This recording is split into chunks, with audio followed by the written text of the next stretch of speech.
5वें दिन जब हम बुदबुदे हो उसकी पिक्चर निकाल कर लेकर आए और आपको दिखाए ये जो बुलबुला है ना ये तुम हो, पहचान पाओगे? अरे बचपन की फोटो देखकर हम नहीं पहचान पाते ये हम हैं। तो ये शरीर की जो आइडेंटिटी है, पहचान है, ये सब बेकार है, नश्वर है महाराज।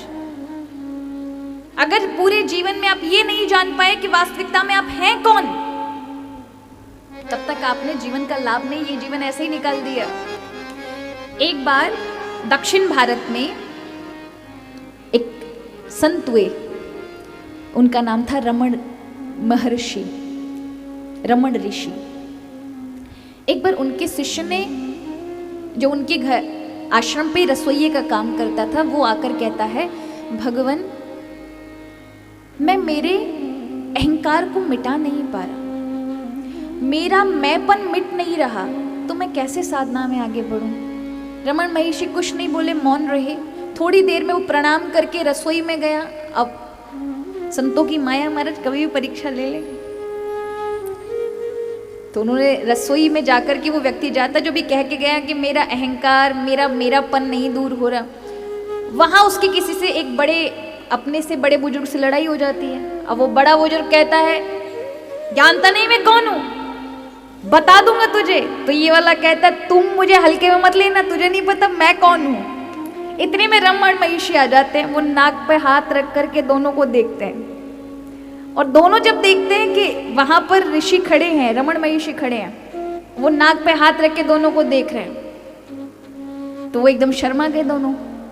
तो उन्होंने कहा, यही मौका है, ये जो अभी मैं आया है, ये लड़ाई आपस में ना करके इस मैं को पकड़ के अंदर जाओ, क्योंकि आता नहीं है वैसे निकल करके कभी, अभी निकल कर आया, अंदर तक खोजो ये है कौन, कौन हो तुम।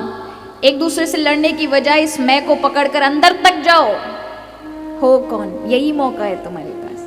कहने का अर्थ है अहंकार का भाव शरीर से इतना जुड़ा है कि हमें कभी आभास ही नहीं होता कि हम शरीर नहीं अपितु भगवान की दिव्य आत्मा है। ये शरीर जब छूटता है तो लोग शरीर के लिए नहीं रोते, शरीर तो उनके पास ही होता है जिसको वो रात दिन देख रहे होते हैं। रोते उसके लिए हैं जिसको कभी देखा नहीं है। इसलिए कहते हैं जो इसके अंदर था वो चला गया, कोई कहता उसको हंस चला गया, कोई कहता है व्यक्ति चला गया। व्यक्ति नहीं गया, उसमें जो तेज प्रकाश था भगवान के रूप में, जो उसका वास्तविक रूप था वो गया, जिसको हम ना तो वो पहचान पाया ना हम ही पहचान पाए। तो माँ को कहते, माँ ये जगत जंतु के रूप में जब तक भगवान की सच्ची भक्ति ना मिले तब तक उसे आवागमन का चक्कर लगाना पड़ेगा। इसलिए सबसे अच्छा है सत्संग करे। ये धीरे धीरे सत्संग, प्रभु के प्रति प्रेम जागृत होते ही व्यक्ति सब कुछ करते करते कब छूट जाए इन सभी विकारों से, जो बड़ी मुश्किल से छूटते हैं, उसे पता ही नहीं चलेगा। इसलिए